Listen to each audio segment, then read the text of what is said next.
happened, mate.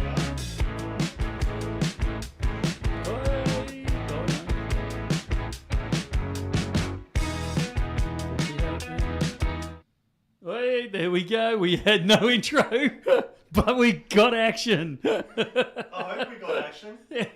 Oh, dear. G'day, everyone. It's Michael and Alex! and not Reuben. Although I see Reuben's typing in from a distance. So he's with us in spirit, if not in body. You're going to come and join us on the other side of the camera there, Alex? I'm sure I'm going to try. All right, I'll try go and not mark everything about. Yeah. You watch, cameras are about to go flying. Lights, the whole box and dice. Let's have a look. He's going, oh, he made it. Without a disaster.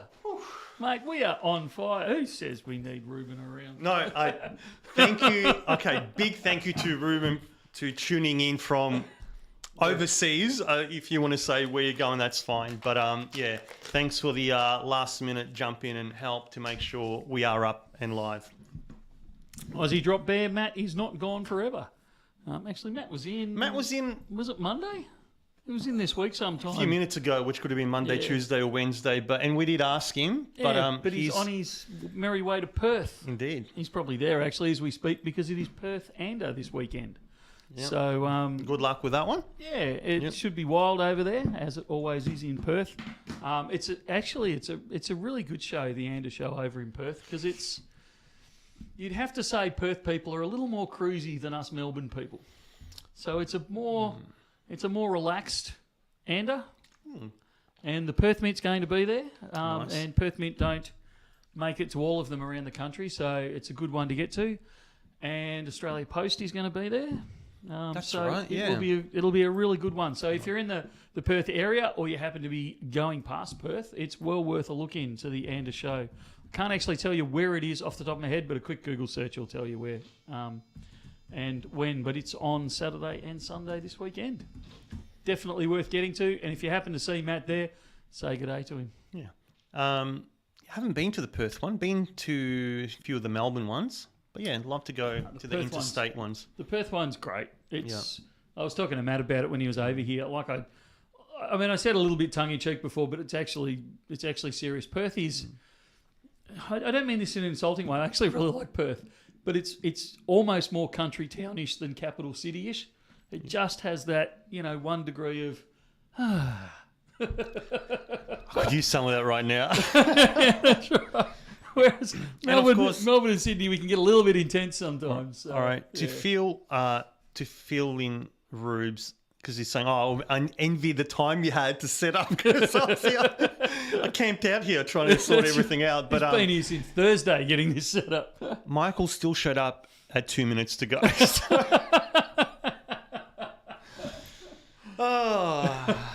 Oh, dear. Yeah. All good. So how are you anyway, mate? Stressed. Less stressed now. We'll see how we go. We might have a long-term hot mic situation until I figure out how to end the stream. So stick around for that one, or maybe not. The ending could be interesting. Otherwise just still being hectic. Not as hectic as the other weeks. But it's certainly been busy still, especially yesterday for some reason. I don't know why. There were a lot of people coming through on Thursday. I think it's a payday thing, and maybe people get... I don't know. But, well, it's payday. Every day's payday if you come to Bullion Now to sell. So you can get cash or bank transfers. So, yeah. That's the one. The best prices around. A couple of people commenting on the platinum price. So it's good. I called a couple of weeks ago that I wanted to see it hold above 1,800, and it certainly has. In fact, it seems to be holding above that 2,000. Yeah. Although I might have just put the moz on that. No, it was. Bought something back. It was just like 1,999. I think in 25 cents early this morning, and then it went up. It's just over 2,000 AUD. Yeah.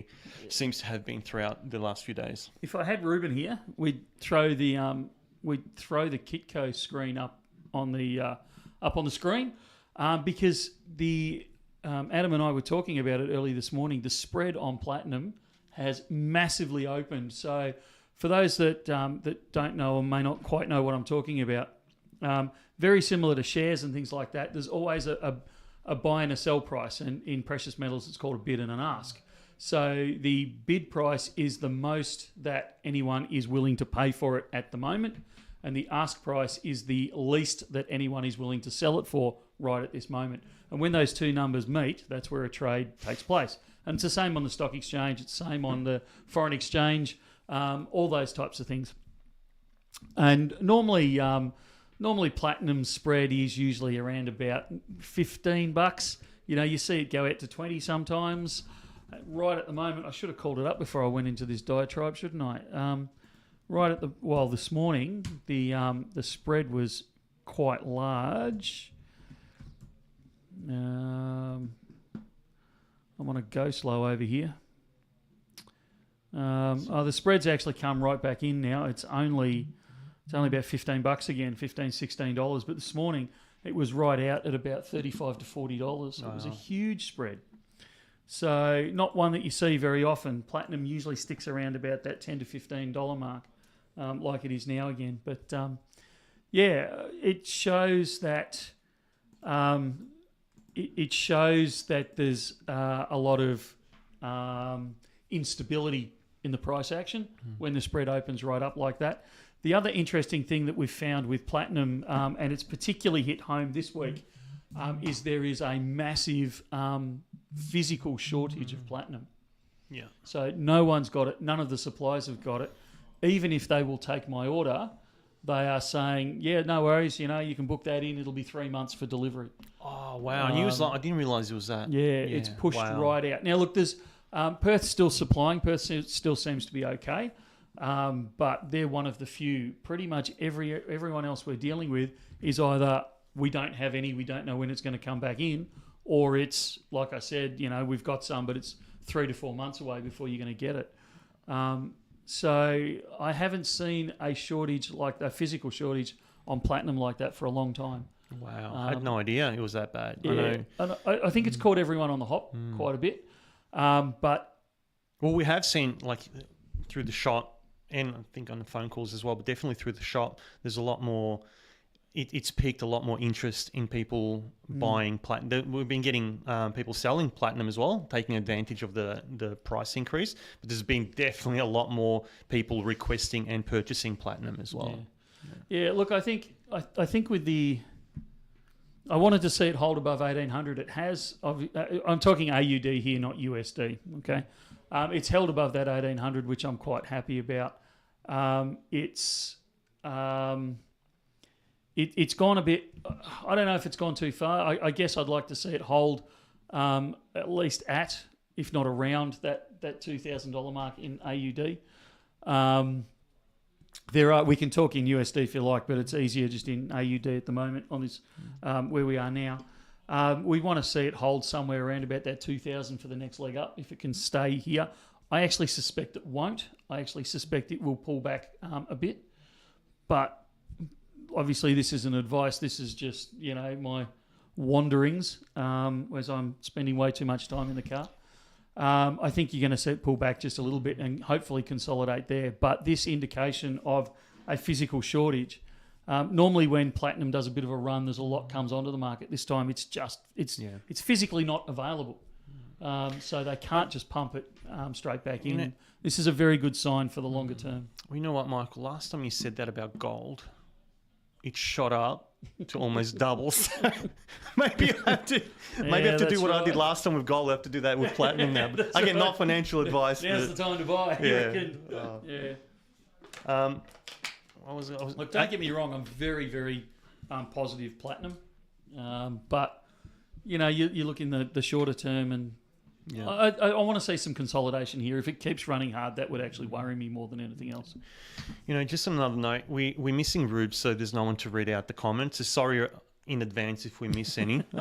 I'll try and do my best in seeing and reading some out. I'll start with one from Roy. Poor Alex looks like he's missed his coffee today. You know what? That's one thing I forgot to get for us, and I'm sorry. What's the go? I know. Well, I was here. I was here trying to set up. So you know what? If we had a coffee machine, we could get one of the boys to just run it in. Anyway, that's discussion for later. Yeah, I saw Knackers just before we came on live stream. I'm amazed he's in here. He was in the shop. Yeah, so we had a bit of a yarn, which was good. Brett was giving. Oh no, I think we were actually giving Brett a hard time. I don't think it was the other way around. So good to see you back. You made it back for the live stream as well, mate. That's good stuff. We've got. What about Palladium? Thoughts? Look, I'm a big fan of Palladium, but it always comes back to the problem is it incurs 10% GST in this country. And that just takes the shine off it because it means it's got to move 10% for you to break even on a world market scene. So, we still... that extra GST premium you lose when you sell back. So it makes it harder. That doesn't make it a bad investment by any stretch of the imagination. It's just one thing against it. But I hold some Palladium. I think it's a good investment. If we were having this discussion in almost any other country around the world, I'd be a huge fan, as much of a fan of Palladium as and Platinum. Just a reminder for our international viewers, if you were to buy from us the Palladium or Rhodium, that would not incur that 10% GST when you purchase it. Yeah. I know we'll talk about GST and we expect everyone to know what it is, but if you're unaware, that's the 10% goods and service tax that we have to pay if you're within Australia, an Australian resident. Or if you're leaving the country, you don't have to pay it either. That's right. You can claim it going through the airport. Something I learned from you at the Bullion Now World Tour that I attended before as a customer. The final leg in Melbourne. Was that 3 years ago? It'd be 3 years ago now. So I think we're due for a new one. I don't know. I'll see what we are due for another something. Yeah. But I was talking. Actually, I think it was Knackers I was talking to. I'm saying we've got the Renault here. We're sorting out platinum. We're sorting out Pakenham. It's end of financial year, so we're trying to stock take like crazy. Like there's so many things we actually, and something we need to talk about today. We introduce a new ERP, so a new back end system, if you like, the system that we keep all our accounts on and stock control and shipping and all that sort of stuff. We release a completely new one in the not too distant future. So there is every chance that our website's going to be down next weekend, or not this weekend, but the following weekend. We may have to shut the website down for the weekend, and there is idle discussion. I'm trying to push back on it, but there's a little bit of discussion about actually shutting the shop next Saturday as well. So. Well, I was going to say that's fine next weekend because that's now my Saturday off. So I don't mind. Yeah, so be aware of that. If you're planning on buying a lot next weekend, not this coming weekend, you might want to do it either slightly early or hold off until the following week and purchase it then, because we may not have a website for the weekend. Got one here from McDuncan Presents. Michael, speaking of PM, any update on the Lunar release with Perth Mint? They're having one. That's a no. No, look, that's there is. Coming soon. So they are. It will be September-ish. They always aim for early September. Doesn't always quite work out, but it's kind of that early-ish September is kind of when we start, or when we tell people to start looking out for it. And I had conversations with Perth this week. Very exciting. And a little bit of last week, and we are on for the Lunar release in Perth. That is fantastic. You're telling me. It's going to be very limited numbers again. So we will open up expressions of interest very soon. When I'm still waiting for a few more details on it. They're not exactly sure which day they're releasing, so they're not sure which day we can come in. And there's a few things they've got to tie together. But if anyone's in the chat that was there, don't take my word for it. If you guys can pipe up and say whether you enjoyed it or not. But from my perspective and everyone I talked to, it was an incredible, incredible day. We started early. They let us in before anyone else. We're in quite a bit earlier. We go for the big tour. They take us back into a private room. They brought in the designer of that year's coin. So Sean came in and gave us a talk about designing the snake and what he did there. They bring in a couple of the other Perth Mint people to talk about, operations at Perth Mint and what it's like and answer any questions we've got. They usually provide a nice little breakfast for us, and then we get some shopping at the Perth Mint shop there. that. and you get the first day release Lunar coin. And if they do the same thing again as they did last year, which they're indicating they will, you also get a certificate to say this was purchased on day one. Yeah. And it's signed by the designer of the Lunar coin. And it looks absolutely incredible. As a mega collector, like I actually like that almost more than the coin itself. It's just great. I've still got a dozen of them. Wow. Maybe we'll do something with that. But yeah, that sounds fantastic. I haven't experienced anything. The only thing I've experienced in a private room was in like Dandenong Cop Shop many years ago, and there was it was a different type of tour. It was not the same. That's a story for a BN Friday night fireside chat if you ever have one. Got a few more questions. Hey guys, any word on the Thor bars? I want to buy them from you guys. They have been dispatched. We have a shipping number on them. Haven't heard they've hit customs yet, but they can't be too far away. I'd expect we'd have news on them late next week, at least. I'd be shocked if we don't have them in, but yeah, we'll certainly should know where they are by late next week. Oh, excellent. There you go, Dimata. That's pretty good. Good day from Pinaroo, Peter Grossme guy. Hey, Peter. Black Coal, are you getting in the Pressburg Mint 2025 Maltese cross coin, gold or silver? Looks amazing. It does look amazing. At this stage, no, but I'm actually reconsidering that. Yeah, it does. It looks great. Geckosaurus, can we do GST refund for palladium when traveling out of the country? Yes, you can, depending on when you buy it. So it's, again, I always forget, is it about 28? Or? Well, I thought it was always 30 days, but somebody was saying in the shop you actually had 90 days to do it. 3 months. Okay. So I might be wrong on that one, but a quick Google search will actually tell you that. But absolutely, if you've bought it certainly within 30 days, but I think from what I'm hearing, it's actually longer than that. When you go through I can tell you in Melbourne, you're going through Tullamarine, you go through passport control, and then just after that on your right-hand side, there's a bit of a corridor. You go down straight into, what's it called? TRS, Tourist Refund Scheme. And you just go in there, and in fact, one of the guys I was talking to earlier this week about it, because they'd done it on the way to Japan, the guy that was the TRS officer that was processing it said, "Oh, Bullion Now. I go there as well." Oh, what? Are you serious? That's great. So, yeah, if you're going through TRS in Melbourne, you might be lucky, and the person behind the counter might know quite a bit about how to do this. Wow, So, okay, fantastic. Yeah.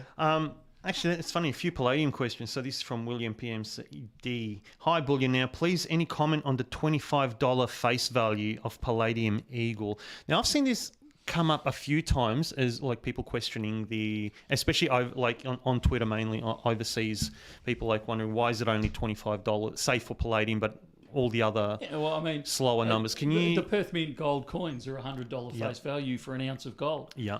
You know, like an ounce of gold's over $5,000. Yeah. Why on earth are they $100?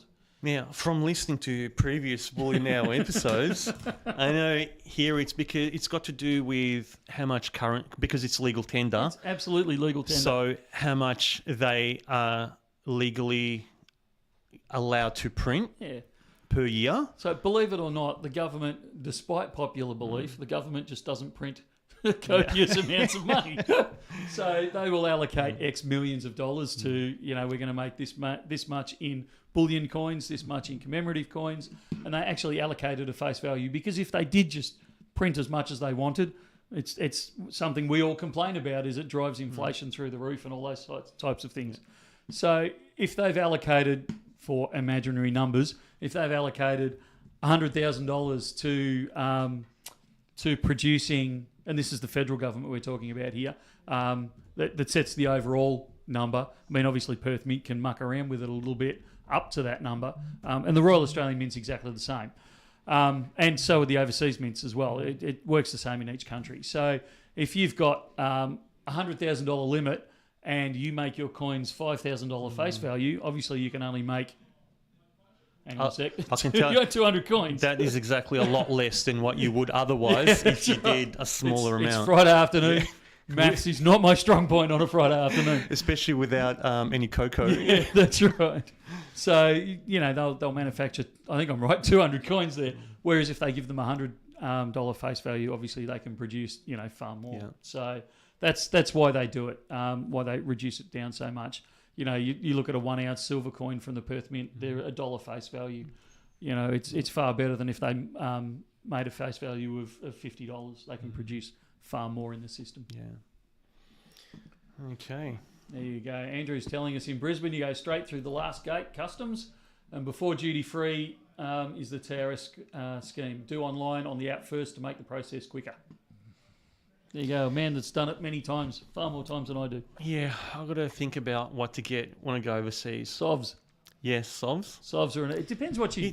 Depends what you're doing with them. If you're selling them overseas, Yeah. SOVs are accepted pretty much worldwide. Okay, but I have a tendency to just want to hold on to the No, but it's it's a great thing again that I learned on that tour about paying your way, paying for your holiday. Oh, with GST. Yes. Yeah. Yeah. Look. Yeah. I don't know if the tax department appreciates me saying this, so I have to be a little bit careful. We're still giving some tax here from the initial purchase, but then you can. But we have. I know of people who will buy, their SOVs and those types of things, and a decent amount of them. They'll leave the country. They will pay their GST. They'll claim back their GST, so they're 10%. So it'll be sovereigns, Krugerrands, Eagles, those types of things. The 22 carat type stuff. They'll take it overseas. They'll sell it overseas because quite a lot of countries you go into, there's no equivalent tax on gold. So the easy example is going into the UK. Mm-hmm. There's no VAT on gold. So you walk it straight in. You put the GST in your pocket as you're leaving the country. Mm. Well, you don't. They transfer it into your bank account, but you get what I mean. You arrive in the UK. You walk through customs, no big deal on their end. You go and sell it over there, and you'll sell it for about the same because it's all based on spot price. You'll sell it for about the same as what you paid for it in Australia. In fact, quite often SOVs and things like that are more valuable in the UK because they don't incur a capital gains tax or anything along those sort of lines over there. So you sell them over there for basically what you paid for them in Australia. So that's giving you 10%. And then you buy silver when you're in the UK, which incurs 20% VAT. You claim that coming back through Heathrow. So you put 20% in your pocket. Then you turn up into Australia. There's no tax, there's no GST on silver bullion in Australia. You walk into Bullion Now and you sell it back to us at pretty much, there'll be a little slippage, but pretty much what you paid for it in the UK. And you've just pocketed yourself 30% of those transactions, 10% on the way out, 20% on the way in. You've just, it's not exactly 30% for the mathematicians out there, I'll admit that, but you get what I mean. You've pocketed that tax on the way and not really, other than a little bit of slippage, you won't have lost much at all. Wow. And people quite often use that to pay for their trip overseas. Wow. Pardon the pun, but that's gold. And sterling. And silver. And silver, No, you don't want to bring sterling back because that will incur GST. That will incur GST, I just caught myself out. Actually, just to go back to that earlier comment about the palladium, he goes, yes, but why is Platinum Eagle 100 and the Palladium Eagle is 25? That was the question, but they decide their own values. And someone else responded as well. I think it's because Platinum is, I guess there's more knowledge about Platinum out there than Palladium, especially in I guess bullion form. It's a lot more common, isn't it? Traditionally, Platinum was dearer than Palladium. Right. It's only in the last 5 to 8 years-ish. That's right. That Palladium overtook Platinum. Yeah. So they would have. If you go back in history, you'll find the Eagle's always been $100 and $25. So because it would have been set back when Platinum was far more expensive, 3 to 4 times dearer than Palladium was. Yeah. That makes a lot of sense. Yep. Looks like we caused a bit of confusion. We've been trying to release it all day, but we released a video about 3 minutes before we came on live stream. Just a correction. We didn't do that at all. I was here. Someone else Some of us were working. You were just sitting in here with your feet on the desk. We released a video actually on these things. I brought some samples in with me. It's terrible because I don't have Reuben here to give you close-ups on it, but going after the live stream, there'll be plenty left, don't stress. After the live stream, go and view that video we just released. It's on this really groovy new bar that's just been produced called the Elemental series, and they've done half-ounce minted bars in gold. They look like that terrible photography there. In gold, in platinum, and you're going to have to excuse my fingers here because I didn't grab a glove before I left the office before, and also in silver. So you can get the whole series, all three metals, all in, I don't know, what do you call it? All in the same design, all in the same shape. They do look absolutely stunning. I think Rubes did the camera work on that, didn't he? Yeah. So there should be really good close-ups of that. Yeah. So, and they're all in half ounce. So, look, I mean, half ounce of gold is still not chump change. Don't get me wrong here, but they're all getting. They're as affordable as we could get them, without, like, if we went smaller on the gold and the platinum, well, particularly the platinum, the premiums just become ridiculous. So even though overall it becomes a cheaper price, you're paying, 2, 3, 4 times spot price just to get it. Yep. So we kind of aimed for that half ounce in the discussions that I heard anyway. They were aiming for that half ounce, which was a balance between not too expensive a premium sort of thing, but still getting that great design and looking absolutely gorgeous. Yeah. So a great way to get a little bit of everything. And for the people out there like me who have this just slight bent of OCD, they match really nicely. Yeah, I know. That I was just thinking, have one of each frame, like the 3-pack, but like in a little frame or display case, will be really nice. You just got to be careful where you display it, I guess. Yeah, but, that's right. But it looks, they've done the guys who have manufactured them have done a fantastic job. They actually look fantastic. They really do. Yeah, absolutely. So, but watch the video after the live stream. We will be able to. These are a thing that we think we'll be stocking for quite a while. So even if we sold out, we've got more coming in. So don't stress.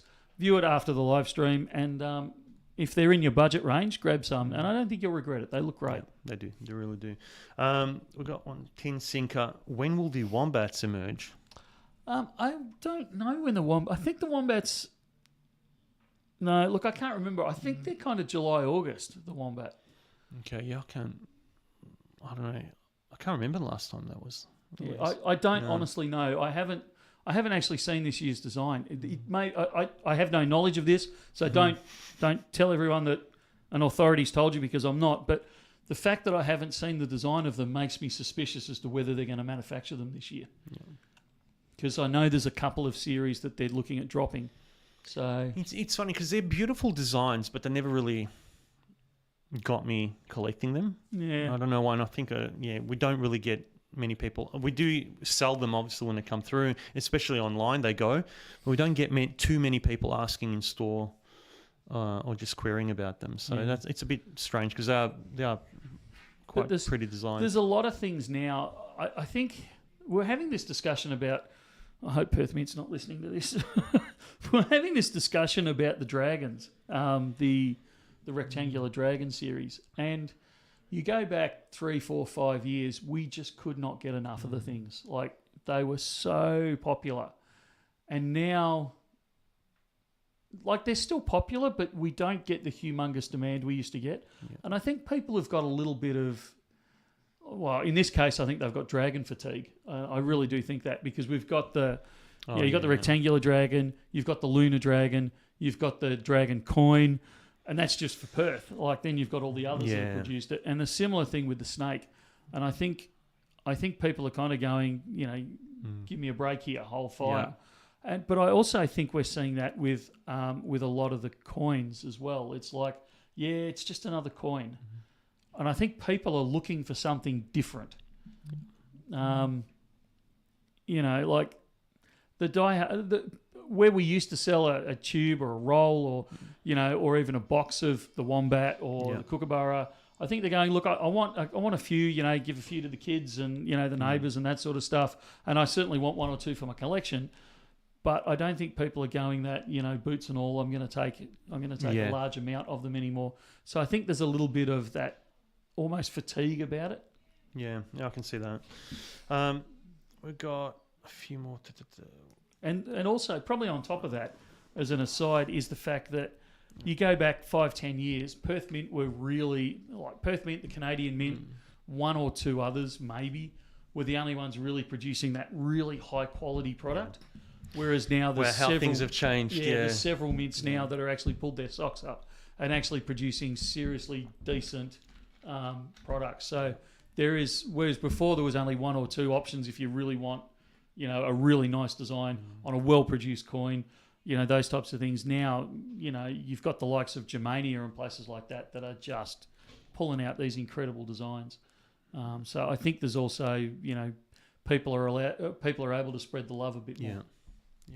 I got one here from Joelism. With the limit on currency that you can take overseas, does the government count by face value or the value of the gold? Now, I would say, I mean, you'd have a lot more experience than I would in this. I only did this once, but would you say it's the government or more the actual person at the gate that it changes from person to person? Like say in the States, TSA or Border Force here or anything like that. Look, I'm not overly keen on this conversation. I don't want to comment on Australian regulations. I would refer you to a website maybe or Google it or something like that. Because this, read the document. Yeah. It says cash and cash equivalents. Okay. Because I can see the argument for it, because you say, well, is this $10,000 or is this like $3.85 in polymer? Is this plastic? What is this? So I guess it depends on your ability to argue the law. But I'll leave that with you. It's an amazing thing. Well done to the Intrinsic team in regards to the half ounce minted bars. Yeah, no, they've done a great job. Tanya Smith, dragons are cool. Is this the new dragons? They're growing. I have to say, it's really growing on me. The Dragon Ball Z. No, and I read someone else's comment. I can't remember who said it last week, because I'm going through the. I was finishing up going through the live stream comments from last week, and someone said double dragon, and I'm like, absolutely. Yeah. Absolutely. No, it's true.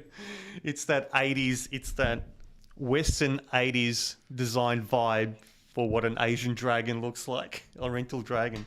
I love it. Yeah. It's look, I actually really like the design. I think it's I wasn't sure. It was one of those things, again, I wasn't sure when I looked at the design when we saw it as a picture. But then when it came in, it's a totally different story. Similar to the previous one that I really didn't like the look of initially, and then when we got them in hand, it's one of my favourites. Is what I call the chemtrail quokka, the 2024 quokka. Yep, I think it's great. Yeah. I love it. But the actual design on screen, it didn't. I don't think it translated well. Yeah. I think that frequently, though, when I see because quite often months ahead we'll see the design, the refineries, the mints will actually show us different designs, and this is the artist's impression and that sort of stuff. And I think, I'm not so sure about that one. But usually when they come out, I actually quite like them. Yeah. So, Metal Inquisitor, any luck getting more SpongeBob, Michael? I'd actually sold out. I'm going to send a really quick message if I can work it out. All right. While Michael's sending a really quick message, let's see what else we've got. Tin Singer, just love the native animals from Perth. Worth the premium to get a few. Yeah, look, pretty much all of their individual, like their series designs of the animals are fantastic, and how they come. This is what I love about the Perth Mint. One of the many things I love about the Perth Mint, the quality of the coins, and they come in their own capsules. So there's a lot less issues that you see through them, like as opposed to the tubed ones like kangaroos and super pits and so forth. But yeah, they are very cool, and there's quite a nice range to get. Somebody's asking about the Platinum Greyhound and if they can place a pre-order. We actually got dispatch notice on it yesterday or today. So I'd expect them through within about the next fortnight. We're not taking pre-orders yet, but we will see them pretty soon up on the web. But on that note, I know someone that's done this recently. They're picking up a few platinum pieces, but they locked in that they're swapping out their unallocated. Yep. So that's another thing to look at with wild price increases, which again hasn't happened that that often with platinum in particular, but how it's gone up so much. They're swapping over part of our unallocated program, so you get in with the spot price at the time of purchase, and then should it go up and up, you can still get the new coin with just swapping out and paying the premium difference on the actual physical coin. Just before we came on to stream, half an hour or so, we had a knock on the door and 6 big bags. Like this. So I think 6 big blokes, No, 6 big bags turned up, with 2 burly blokes, armed and looking very dangerous, with these 6 bags on a trolley turned up. And it's one of the, I don't care how long you've worked here for, one of the thrills is when these armour guard guys, or the various variations of them, turn up with these Christmas sacks of gold. And it's a whole stack of pamps. So you're going to see on the website coming possibly over the weekend, but early next week, the whole range of Pamp Fortuna bars in gold. So the 1 gram, the 2.5, the 5, the 10, the 20, the 1 ounce, the 50 gram. And I think there's 100 grams in there as well. Wow. And that's with Lady Fortuna. They're Lady Fortuna. Funnily enough, we ordered cast bars on the 50 grammers, I think it was, and they accidentally sent us Lady Fortunas instead. That is great. I was devastated. Wow, that's a pretty good markup. Yeah, that's right. Okay. Yeah, Bullion Doc saying SpongeBob out of stock on Perth Mint. Yeah, but if we smile nicely. Yeah, if you smile nicely.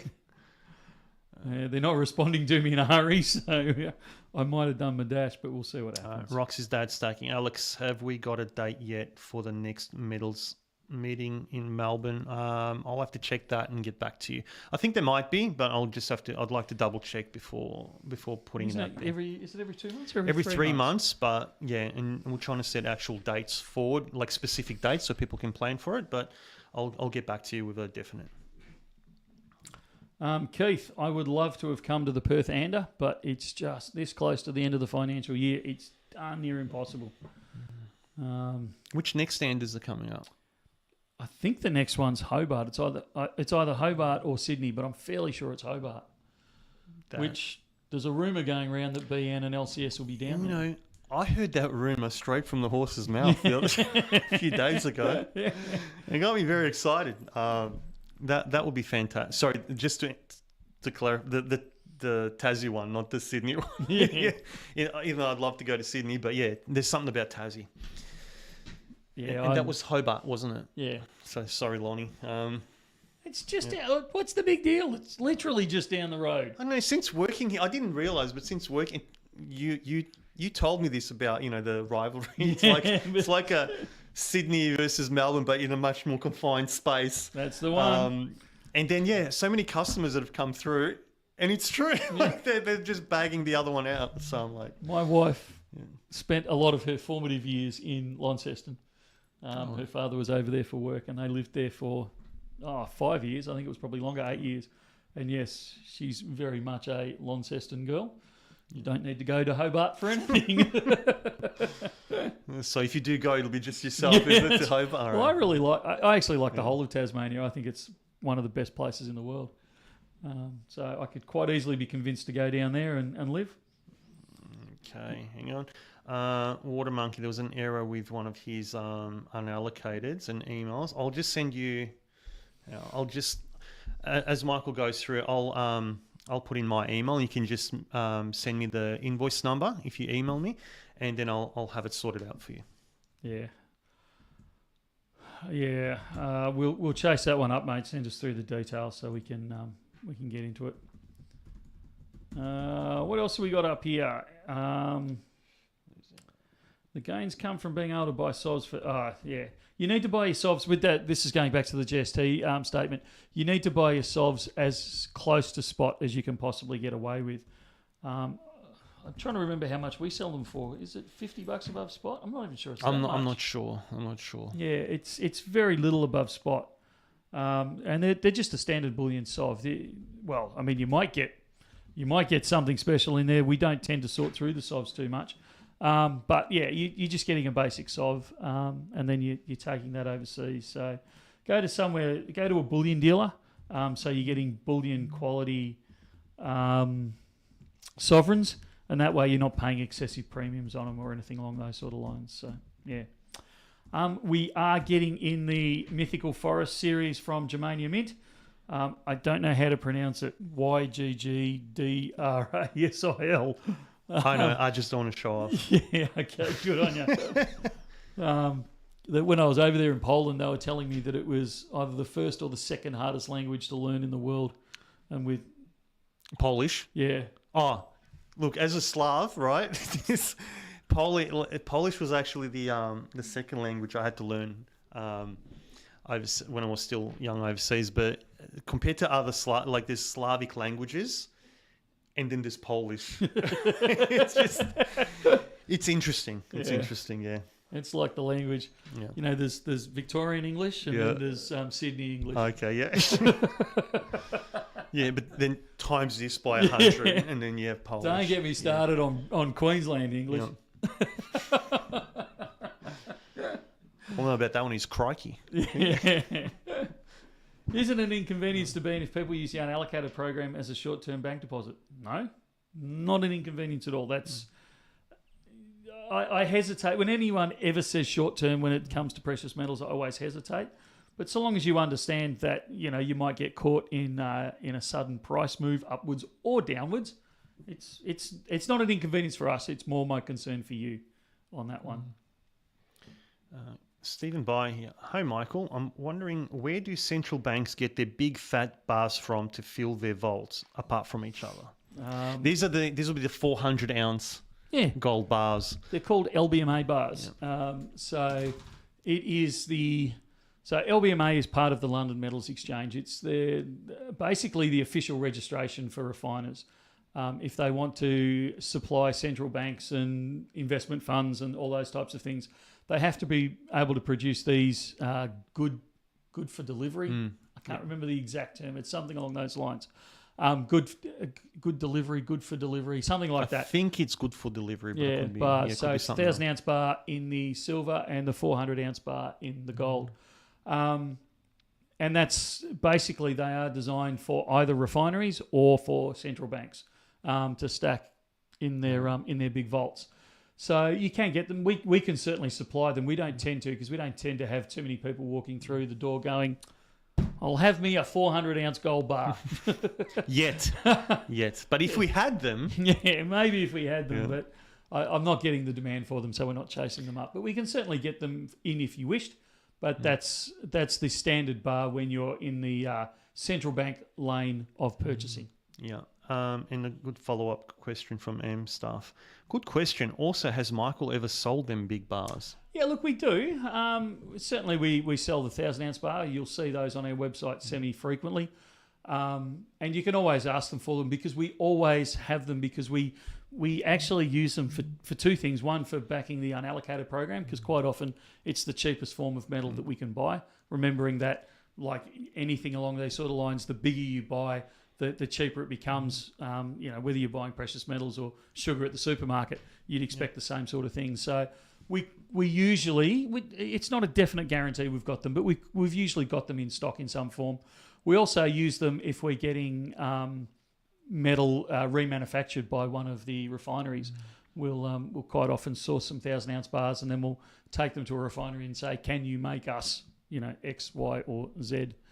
Because some of the refineries and or manufacturers, they may not have the amount of product that we require at the time, or the amount of metal to cast at the time.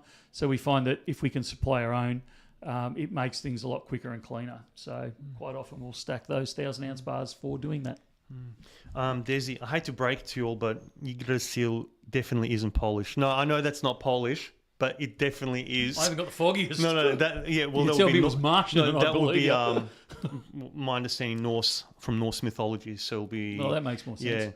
Yeah, Vikinglish. But that's still everything we've said about Polish still stands. All right, so there's no backtracking from that. M Staff, we do sell larger than a kilo. But we actively discourage people from buying anything larger than a kilo. We can absolutely do it. If somebody said, look, I want a 5 kilo bar or 400 ounce bar, anything along those sort of lines, we can absolutely source it. Your problem you've got, and it's always the same sort of thing.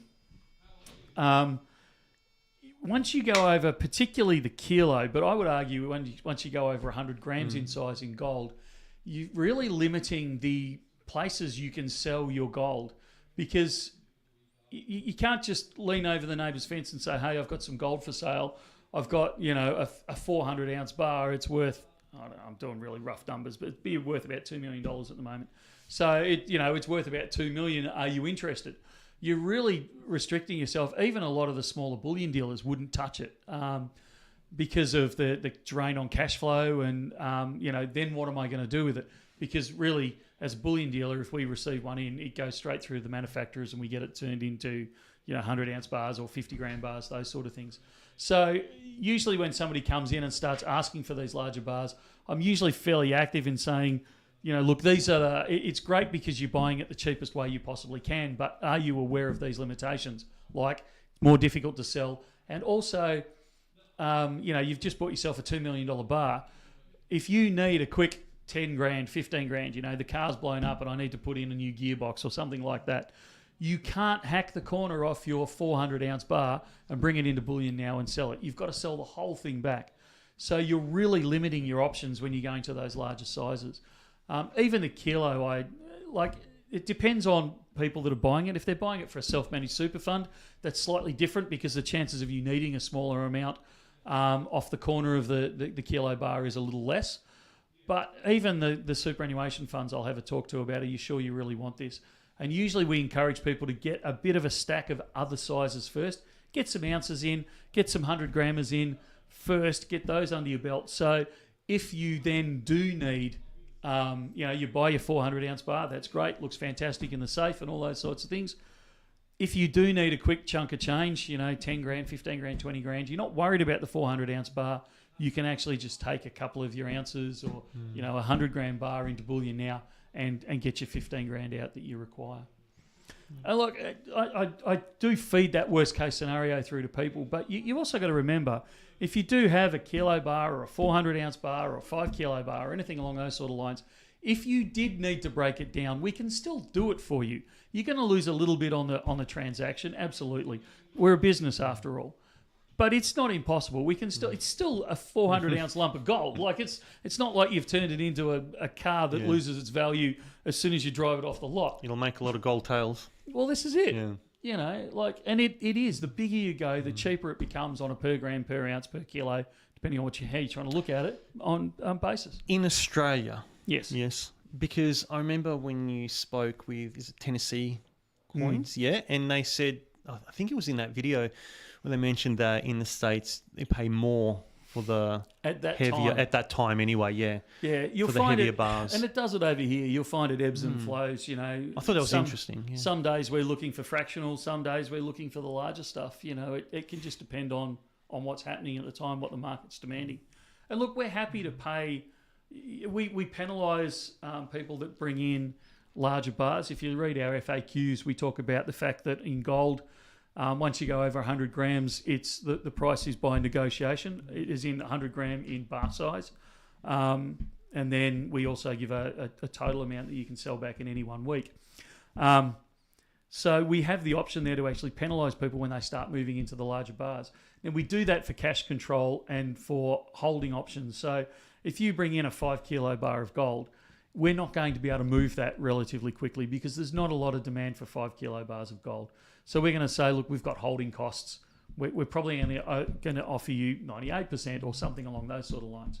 But if we have a demand for it, I know that I've got a customer or several customers that are chasing that thing that you're about to sell, and I know that I can flip it through fairly quickly. I'm actually happy to get closer and closer to that spot price because we want to be fair about it. We want to encourage people to buy and sell. We don't want to penalise people where we don't have to.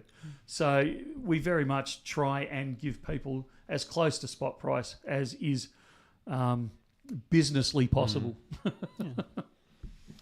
I've got one from Desi where he said, where is it? Alex carries 400-ounce gold bars in his go bags. No, I do not.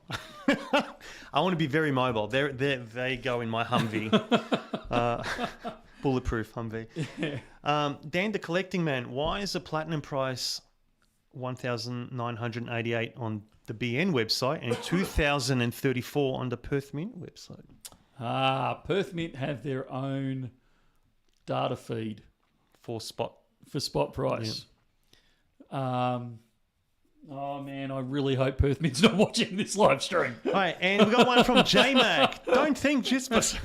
No, look, their spot price is set by their treasury, and it is always more expensive than everyone else's spot price.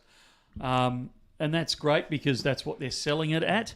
So it's good for them. It's not so good for everyone else because they add their premium to their spot price and come... Look, a lot of companies do. They'll manipulate their spot price a little bit. You know, I'm not trying to pick on Perth Mint here as the outlier, but the example that's been brought up. So they've manipulated theirs up higher than ours, and their premiums are based on that price. That's the way they do it. As is set by Treasury, did you say? I don't know if their retail spot price is, but certainly their wholesale spot price is set by Treasury. So, yeah, you need to be careful with that one. GR. It's why a lot of times when people say, oh, such and such is, you know, they're only $10 over spot or, you know, $20 over spot. Why are you dearer or cheaper depending on which way around? And quite often the answer is one of us, whichever one we're talking about, is manipulating spot price to favour their transactions a little. I've got the next one from GR. A question from Michael. Just wondering what percentage of customers use the unallocated only, please. It seems like a great option. I don't know. I don't have that data, but I generally feel those orders like within the back end of the system, and there's a lot more coming in than before. The unallocated program is far, far, far more popular than I ever expected it to be. I've never done the percentages of, you know, sales of physical compared to sales of unallocated or anything along those sort of lines, but it's certainly used by a lot of people. I'm going to go with it. I love reading this one out. Okay. This is from Reformed Aussie. Can Bullion now get in Palladium coins? Thank you. I've been pushing for this for 4.5 years, right? So that's a question for Michael. I don't think they exist. I'm going to send you now a whole bunch of links on the way home. I'm just going to spam you with all different Palladium coin options. Yeah, that's the one. And the cheapest one still may be the one I've been pushing for, which is a Palladium Maple. But I don't think they make a lot of them anymore. I don't think they make them every year. No. Yeah, so they'd have to be sourced from the older years. Yeah, and I think I read something last year that the Palladium is it Eagle still in the States? No, it's Mercury. I can't remember the US Palladium coin. I think they only make it in proof now. But you want to, price-wise, already with Palladium and the GST that applies to it in Australia, that's just on regular Bullion. But the retail prices for proof Palladium coins, that's on another level. So we probably wouldn't be getting those in. Comes to mind. Aussie Drop Bear. As a government business, surely Perth Mint should declare mintage figures of the coins minted. RAM always declares mintages in annual statements.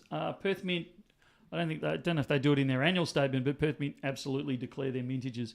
And if you hit Google, type in Perth Mint bullion coin mintage figures, you'll find fairly quickly it comes to the top of the page.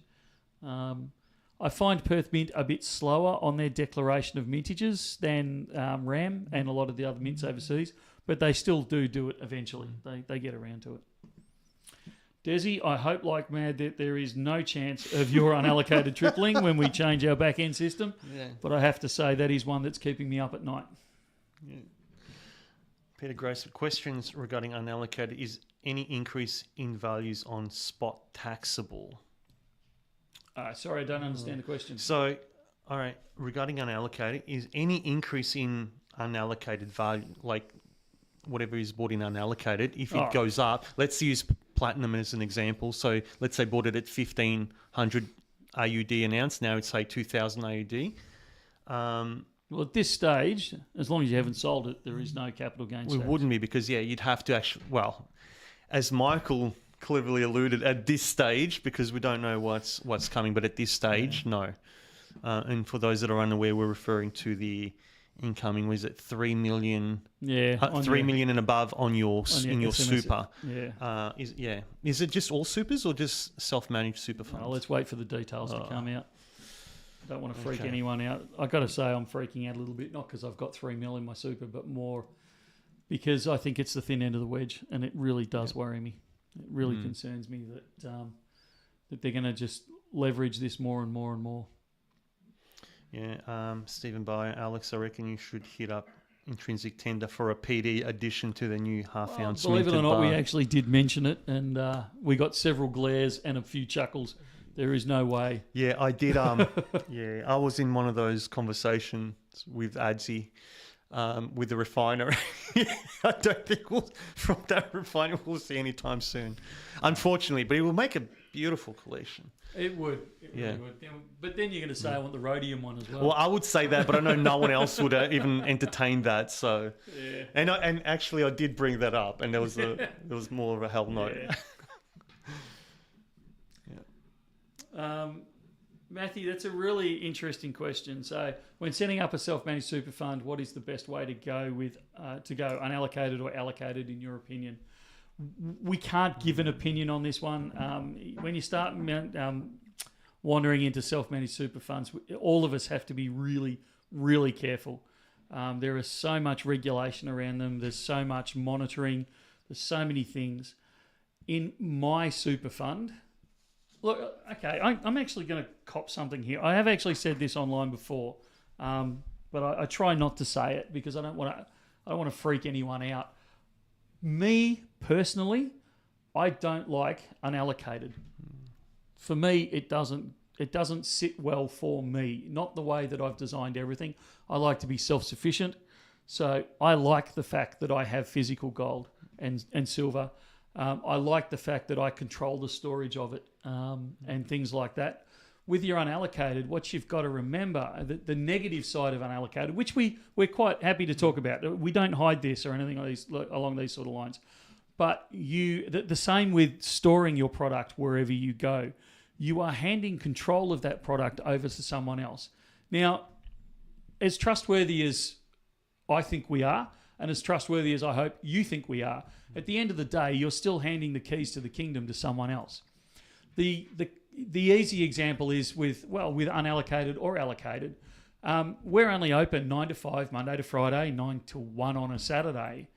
If you need access to your stored product or your unallocated product on Sunday afternoon, you can't get it. You don't have their control. You don't have any control over it. We're not at work. And I've got to tell you, Sunday's probably, or half Sunday is probably the only time I actually take off. I'm not rolling into work because you need to pick up your 1 ounce silver kangaroo. It's just, I'm not trying to be rude here. I'm just not going to do it. So you've got that limitation. So I know I'm kind of going a roundabout way of answering your question. Make sure, more importantly than whether it's unallocated or allocated, make sure you understand the limitations of both, whichever way you're going to go. Because you are handing that control over to someone else, and you've just got to understand that. Look, it's no different to when you deposit your money at the bank. It's no different to when you buy your shares in the chess system. It's no different to when you... I'm trying to think of other examples here. When you buy lots of things, you're relying on those people, that person, that organisation. You're handing that control over. It's not a bad thing necessarily, just as long as you understand it. Once you've got over that hurdle of which do I want to hold possession of it? And some people don't for really good reason. I mean, the security issues here are huge. Are we talking self-managed super funds? Well, we're talking... yes, we are. But I would argue either way, whichever way you're going to do it. Yeah. And on that note, this is what I say, like, I'm always a fan of diversification. Never have all your eggs in one basket. Yes. My self-managed super fund is all in physical. But it's also benefits because I'm working here, so I see what's coming through. This is what I want. This is what I don't want.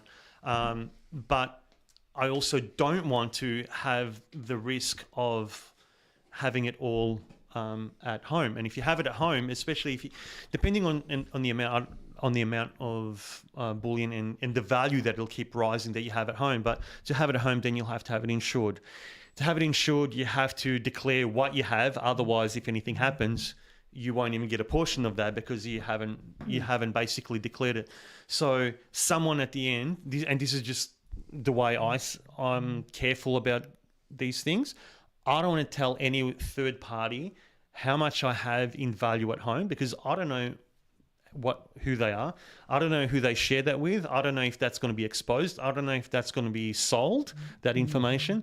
So I don't want to open myself up for basically robberies or armed robberies, even worse, you know.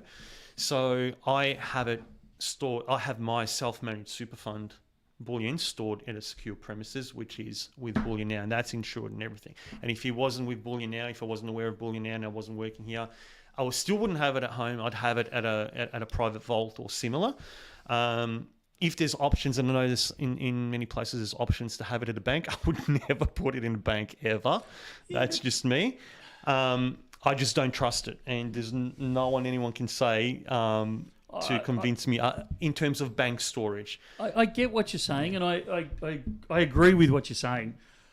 The thing I'd throw on top of that, though, is what I saw during COVID, where a lot of the bullion dealers and a lot of the private storage companies shut their door in Melbourne. You got to remember, I'm one of those scarred victims from Melbourne, from Victoria, where we got treated really badly over COVID. We're called survivors. Yeah, some of us survived better than others. I got to tell you, lockdown was horrendous here, but a lot of these storage facilities actually shut down and disappeared as well. Like not disappeared as in never came back, but effectively, if you wanted your bullion and you had it stored at, you can never say ABC in this industry because it actually is an ABC bullion. Actually, there's a few ABC bullions. That's right. So if you've got yours stored at XYZ or 123 bullion storage company and they decide to shut the doors for 3 months because of COVID, or in this case 9 months because of COVID, you can't get it.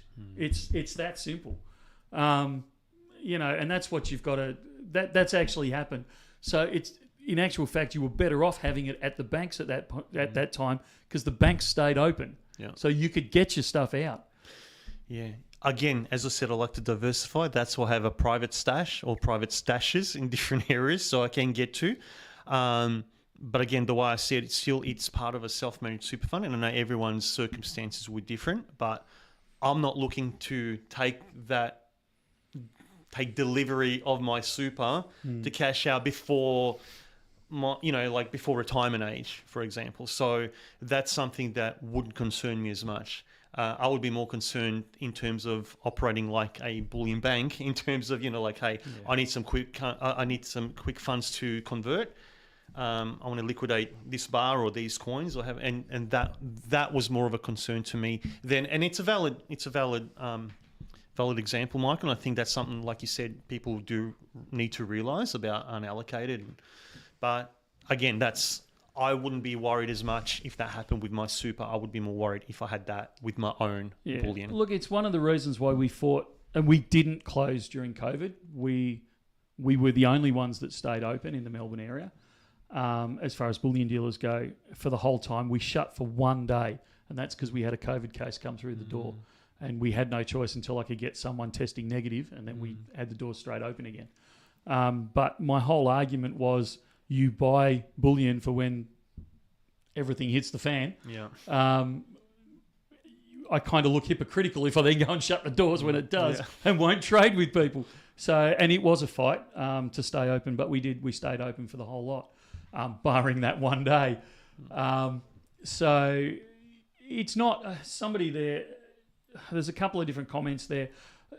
I'm focusing on the negative side of unallocated and of storage. There are some real positive sides, and Alex has touched on them. There is diversification across metals, diversification across investments. There's also diversification about against location. having all your stuff stored in one place is also not a good idea.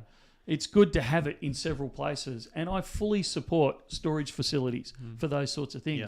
And in fact, I have a storage facility I bank some of my stuff in a storage facility overseas. I was just going to say that, and not always in the same country. Yeah. And it's for that diversification reason. So, we focus quite a bit on the negative here. Don't think it's all negative. There are some real positives, and there are some really good storage companies out there, and we can certainly recommend them if you're ever in the shop or on the phones, anything along those sort of lines. I don't want to do it publicly on YouTube because things change, but there are certainly some really good ones up there. That's a great segue about in the countries, because with Irish Luck's question, so Michael and Alex, do you have backup passports in case things get worse? I do. Yeah, I've already started the organisation for my Serbian passport, so I have that as a second passport, which would be great because then I've got east and west access, easy access. But I've been notified by the consulate. I have to go to Serbia to open it up. So next visit there, really? Yeah, I'm going to have to sort that out. But I can get that, and that's definitely on the cards. Yeah. Look, the original question was unallocated or allocated. Both are really good for different reasons, but only you can decide which one suits you, which suits your comfort factor. Unallocated is great. There are no expenses associated with unallocated as an ongoing sense. The only expense you cop is when you sell it back in. If you want to take it out as cash or bank transfer, whatever you want to call it, when you sell it back, you're going to lose that $30 per ounce in gold, $30 per kilo in silver. That is the only expense associated with it. There's no insurance or anything along those sort of lines because we cover that. So there's a huge plus there. It makes it so much easier. Hey, you phone in, you jump online. I want to buy, X ounces or X kilos of silver or gold, whatever it is. It's really, really simple, and it's pretty much instantaneous. When you want to sell it, you pick up the phone or you come into the store. You say, "Hey, Bullion Now, I've got 400 ounces of gold on my unallocated account. I want to convert it into a 400 ounce bar, or I want to sell it back to Bullion Now." We can act on it because we hold it. We can act on it instantaneously. So usually you'll have your money that day or within a day or so at most sort of things. So it has that advantage. Storing stuff with us has that advantage. Hey, I've got a kilo bar of silver in storage with you. I'd like to sell it back. You don't have to come into the store. You don't have to transport it to us. You don't have that hassle. You can do it over the phone. We can pull it out of storage, pay you for it pretty much straight away. So there are some huge advantages as well to getting unallocated or getting your physical stored here on top of all of that.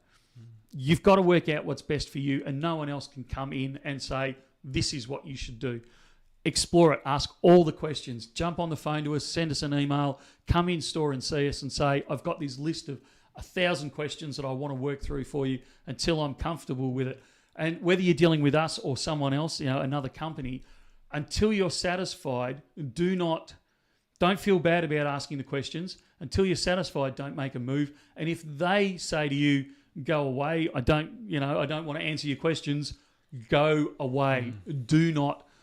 I would suggest you don't deal with them, and I'd find someone else to deal with, because if they don't have the patience to sit down with you and talk through these things, then honestly, I don't think you want your product with them, and that's where I'd go with it. There's a couple of things I want to touch on that comments have been made. So, as always, Andrew, very wise. SMSF, this is a can of worms we can talk about for ages, as we have done so in the past. Going to get a tattoo, this is not financial advice, LOL. And he's 100% right. It's such a can of worms that even the professionals are very, very cagey with it. So just be really aware of that. But Michael, I've been hearing don't hold it, don't own it for a minimum of 10 years. Just thought you'd be super trustworthy. I think we're super trustworthy. Many people in the community think we're super trustworthy. However, I wasn't saying whether it's trustworthy or not. I was saying understand that you're handing the keys to your kingdom over to someone else. Whether they're trustworthy or not is almost irrelevant. You need to have that understanding. make sure it's not the keys to your kingdom, but one of your side, That's right. Little castles or something. Yeah, not the whole thing. Yeah. I really like this comment by Spencer Clark. There is similar issue of protection by having coins of collectible kinds as opposed to bars, which are solely investment and not collectible. So I do that as well. I have your regular bullion. I'll have some graded bullion coins, and I don't care the grade for that reason. Particularly, I'll have some Numis. I'll have some, the pre-33s. I'll have in my stacking. It's not just stacking for the metal content. It's also one is for the enjoyment that as a collector I get, and one is again diversification for different potential scenarios, I should say. Yeah. So. Yeah. Oh, bugger, I was going somewhere with that and I've forgotten what it was. It doesn't matter. I think we can probably move on from there. Yeah. I'll ask you, Michael, the amount of cooks. You guys may have commented on this in past streams, but do you think Perth Mint will produce 10-ounce silver bars again? This keeps coming up. I suspect they will. I have no evidence of this. This is just a suspicion by just some comments that have been made around the traps. I think they're looking at it, but I think they're busy and they don't have the resources to allocate to it yet. But it wouldn't shock me if we don't see them coming out with 10-ounce bars in the not too distant future.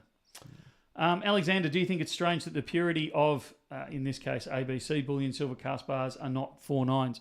I can tell you that they stamp them either 3.9s or 3.95. It's not just ABC that does this. There's several production facilities that will stamp 3.9s plus, 3.9s 5, those types of things. Invariably, if they're modern bars, they're 4.9s anyway. They just haven't bothered changing the stamp. That's all it is. Yeah. So we run them under the XRF all the time. They come through at 4.9s. We have them sent to refineries. They come back as 4.9s. Like they're for all intents and purposes, they're 4.9s, even if they're not stamped 4.9s. I'm only talking about the modern ones. The older ones, absolutely. They'll be. We had one in the other day. It was 2.96. Those types of things. I love those though. Yeah. Yeah. The other thing I wanted to say just came back to me. We had the police contact us this week, which happens semi-regularly, where they'll talk about a theft. And, if you see this or you see that sort of thing, can you notify us? We got one through this week. So somebody's SMSF had been stolen. But the good thing was that they had photos of it all and it all had serial numbers. Now, that doesn't necessarily mean they're going to get it back by any stretch of the imagination. But because they had a record of the serial numbers, we've now got plastered all over our back room. If these serial numbers come through on buybacks, we need to put them aside. We need to notify the police and all these types of things. So there is certainly a higher chance that they will get them back than the usual thing of, somebody's had 5 kilos of silver stolen. Can you keep a lookout for it? It's like, are you flaming kidding me here? Like, do you see how much goes in and out? For which minute of the day? Yeah, that's right. Yeah. Yeah, talk about it'd be like, I don't know, I'm trying to think of something that's equally dopey, but it's, like, come on. Yeah. I've got another one here from Alexander. What could go wrong with a CommBank safe custody vault? Why so against it? So I know. Well, for the record, I'm not. He is. He's not. I am. Okay, so having experienced and grown up as a political refugee escaping communism and seeing what happens in communist countries. You say that and it rolls off your tongue fairly simply, but I think people need to understand that you were at the pointy end of it. Like we were at the pointy end of it, but you even go back to, let's use something else as an example. Cyprus, right? 2013, I believe it was, with bail-in laws. Anyone that had over $100,000 or more in value in the banks.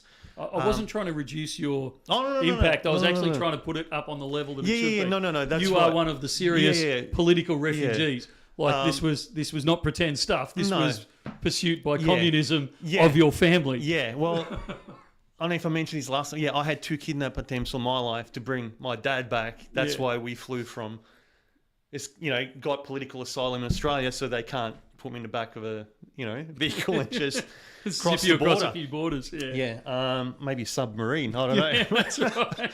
But so when after the bank holiday, and it was Monday morning, I think it was, they lost. It was 40-something% of everything they owned. Not everything. Sorry, of anything that they had in value over $100,000. So I don't trust that. Also, I had a friend of mine is QC, Queen's Counsel, or KC, yeah, King's Counsel now perhaps. But and I had dinner with him on last Saturday, and we were talking about that and custody and banks, and he's just laughing. He says, "No way would he ever put anything," and this is personally he's speaking, so this is not advice for anyone else out there, but.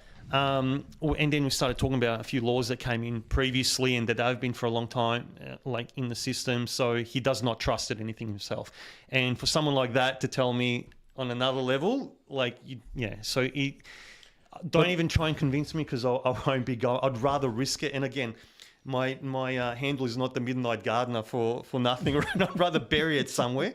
Than put it in any bank. Okay, so what's the difference between a bank holding it in a storage facility? I'm not talking about in a bank account. I'm talking about in their storage lockers. Yep. What's the difference between that and a private company? I can tell you, mine is in a private company called Bullion Now because I've dealt with. So I've dealt. And so you can't. Okay, that's called a checkmate. But basically, I was a customer for 2.5 years before I got my self-managed super fund. And when I got my self-managed super fund, I knew I had enough experience with not all, but most of bullion dealers within Melbourne. And I was I was very comfortable to put it with Bullion Now. And then 6 months later, I became an employee. But it's having that relationship and that trust. Which is why I have it here. But I again, something like that, going back to the earlier question, I wouldn't have it at home simply for OPSEC or operational security. I would not have that as a potential target. But yeah, that's the reason why. It comes down to trust at the end of the day. Yeah. So I trust here. I don't trust any bank, and that doesn't have to be CommBank. I'm talking about any bank. Yeah, generally. Yeah, or credit union or anything like that. Yeah. It's an interesting one. I think the way to summarise it in a lot of ways is there are risks in whatever you're doing, however you go about it. Risk is not in and of itself necessarily a bad thing as long as you understand the risk and you can minimise it as much as you can. Sorry, I'm just missing my coffee. I just zoned out. You weren't needed to comment on that one. I'm actually trying to read the comments and keep up. So yeah, I'm missing Rubes and Deej, and I'm going to try and bully. I'm going to try and workplace bully. I hope a HR isn't listening to get Deej. We now have an HR person that keeps a very close eye on us. Big hi to Megan if you're listening. Hi Megan, I think you're doing a fantastic job, by the way. That's right. I haven't been in the office yet, so I consider that a good thing. Oh dear, we keep a low profile when she's around. But she's good value. Yeah. We need to start wrapping this up, I was just mate. going to say, I was going to just jump in. So what I might do is, because I'll have to end the stream somehow anyway, so I'll do my... We still got to do the 10... Yeah, I'm going to do that. I'm going to run it from Oh, you're going to leave me all by my lonesome in front of the camera. I might get camera shy. I'll see if I can switch cameras. We'll see how it goes. Alrighty. So we know that we've missed a lot of questions today because there is only the two of us here and we don't have Reuben to keep us online or in line, I should say, and controlled. So we apologise that we haven't answered a lot of your questions. Both myself and Alex and several other of us view the questions over the weekend and into next week, and quite often we respond in different forms or we take note of them and try and answer them over the next week or so on live streams or in other videos. So we haven't ignored you. We've absolutely appreciated you joining in. If you've got some questions, particularly if we can answer them in a fairly rapid fire sense, and Alex and I are both terrible at this, we need Reuben here for it. But if you have asked the question or if you have a question that's fairly rapid fire-ish and you'd like to put it in now, We will attempt over the next 5 to 10 minutes to go through as many of those rapid fires as we possibly can. And then we will wrap it up from there. So, Alex, I don't know if you want to read or we just want to grab them randomly as we go through. Oh no, can you hear me? Can you hear me okay with this mic? I can. All right. I don't know if everyone else can. Did anyone else hear Alex's comments then? Spencer Clark, I would love to be an employee if you open up in Adelaide. I was going to say you can apply to us now because we are looking for employees currently, but not in Adelaide. No tax, yeah. When could I pre-order a Greyhound Aussie drop bear? Probably next week, I'd say. You'll be able to start ordering them. Jump in whenever you're ready, mate. So far, what is your favourite design of 2025? I don't have a favourite yet. When will we be able to pick up orders from Packy, and will you have it open Saturday mornings? At this stage, Rick, we're not planning on having it open on Saturday mornings at the start, but I dare say it will come later. I hesitate to say this in case we get inundated. We are actually doing some trial pickups from Pakenham at the moment. So if you sweet talk Sean or Sylvia on the phone, they may book a time for you to come in and see one of us there. You're doing great, Michael. Keep going. Appreciate the stream, guys. We'll be in tomorrow. We will look forward to seeing you then, mate. I live in Adelaide. I'd be a buyer. Look, I have to admit we have considered Adelaide a few times. Are you selling or buying more gold? We're selling more gold than we're buying, but we're certainly buying quite a bit back at the moment. Are the Tudor beasts on their way yet? Yes, we've got documentation, shipping documentation on it. Elemental half-ounce copper. Oh, yes, please. I'll have to think about that one. I like that idea. Will there be a next generation coin this year? Vern, I can't speak for the Perth Mint, but I strongly suspect there won't. Can I work remotely answering emails? I'm not a huge fan of remote working. I know that I'm showing my age and old schoolness now, but we've had some very negative experiences with work from home and remote working, and I'm not in a hurry to repeat it. How much do you pay for unallocated platinum? I believe, correct me if I'm wrong here, Alex, it's $15 below spot for the unallocated. If Michael says so. Yeah, I'm fairly sure it's $15, but it's around about that. What is the best day to get some buybacks? Oh, mate, if I could answer that one, Jim, I'd be right. Not Saturday. Yeah, not Saturday. Yeah. Appreciate the 1 ounce Rue coins. Price was real cheap. Cut to the bone. Any chance of getting another mob in? One of my favourites, Rues. We always have kangaroos on hand. There's 2025s. I did a stock count in one of the places the other day. There was 13,000 of them. So we have heaps of 2025s. We also sometimes list up, and I think we have at the moment, got some random Rues up there so that they could be various conditions. They won't be really lousy condition, but they'll be, they could be any condition sort of thing. Or any year, and they're quite a bit cheaper, so you could grab some of those as well. Chocolate M&Ms every single time, Jared. Michael, is it time to do random phone calls to regular customers to cover any queries, maybe sensitive to the stream or positive customer service catch-ups? Peter, I would love to do that. I don't know how we go about it without people feel like we're infringing on their time or privacy, but it's certainly something that we'd love to do and are considering somehow. Thanks, Aussie Rob. Alex loves the copper bars. Yes, thank you, and I'll showcase that next time. Next week's releases, I actually can't tell you off the top of my head. There will be a PAMP release, I'll guarantee that one. But that's all I can go with on that at the moment. Launceston all the way for your Tassie store. You should see the family arguments over that one between my wife and I, because she's absolutely a Launceston girl, and she can't imagine why I would possibly consider opening a store in Hobart. So, I dare say that being the strong independent type that I am, will end up in Launceston.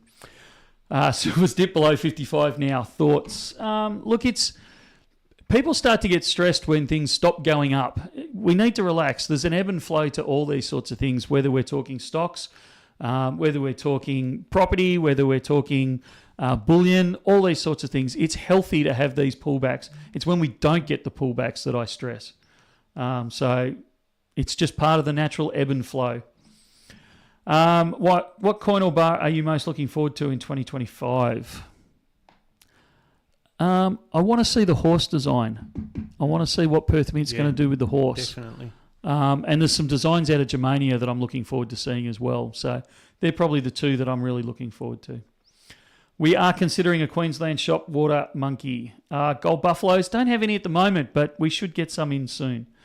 Thanks, Andrew. Appreciate it, mate. And I hope you're having great luck with your prospecting. Let me know when you're back in town, mate. My screen just skipped. All right. Any chance of getting more Germania 100-gram gold fractional? The 100 Yes. times 100. We've either got some on order or we're about to put some on order.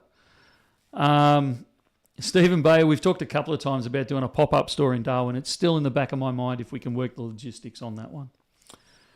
Nothing wrong with old school. There is some days, my kids will tell you. Darwin's, yeah, okay. Is there such a thing as seller's remorse? And if so, what are they remorseful about? Who sold back the platinum? The Metal Inquisitor. Ask Metal Inquisitor if there's any such thing as seller's remorse. Because he sold back all his platinum about 2 minutes before it skyrocketed. Nice. Oh, mongrel. To be fair, it was more 3 minutes. But That's right. Can I work for store credit? Mate, I can tell you everyone that starts working here, the first several weeks, they don't get paid in dollars. They get paid because they go, oh, I want one of those. Oh, wow, see, I'll grab one of those. Oh. A big hello to Ruder. And after a few weeks, they either realise or their significant other realises that they actually need to bring in some form of income at some point so they can fill the fridge. That's the way it just seems to work. Well, I actually feel bullion in my fridge. So. Great. Any RCM unboxings coming up? There are, but not for a little while. Thanks for helping out my parents yesterday with their purchase. You are more than welcome. That's exactly what we love doing, is helping people out with things. Looks like Michael's prediction about platinum is beginning to come true. It had to eventually if we hung on long enough. A stopped watch, what do they say? Stopped clock is right at least twice a day. Nothing goes straight up by the dip, absolutely. Thanks for the live stream. Have an awesome weekend and week ahead, definitely. Lonnie, Michael, for all us Northwest Coasters. Okay. Thanks for the stream. Germania Coloured Mythical Forest. We are getting those in. The order was placed yesterday, I believe, for those. So they should be in a little while, both in the 4 different colours. I think it's 4, and the bullion version as well. Look, silver does go forward and back, forward and back. It's far more volatile than gold is. I think we're pretty much at the end of it. Yeah, it's been a pretty good stream, all things considering. Thank you to everyone for sticking by. Thank you to Rubes from checking in to make sure. Keeping a long distance eye on us. Thanks everyone for making it what it is. And I guess I saw a few comments of people saying they'll be in tomorrow. So I'll be in tomorrow. Come say hi. Absolutely. And again, I want to add to what Alex said. This live stream would be nothing without you guys. So we really, really appreciate you spending an hour and a half with us on your Friday afternoon or at whatever time you do over the weekend and into next week. We will be back next week, same time, 2:30. We will be Reubenless next week, so we hope to be here at 2:30 Melbourne time next Friday, but we'll see what happens. We'll also do some releases during the week. And as always, it'll be fun and games both on the phones, 1300 84 84 10, and in the store, level 6 227 Collins Street, and very, very soon in Pakenham as well. Thanks for everything. We will see you next time. See ya.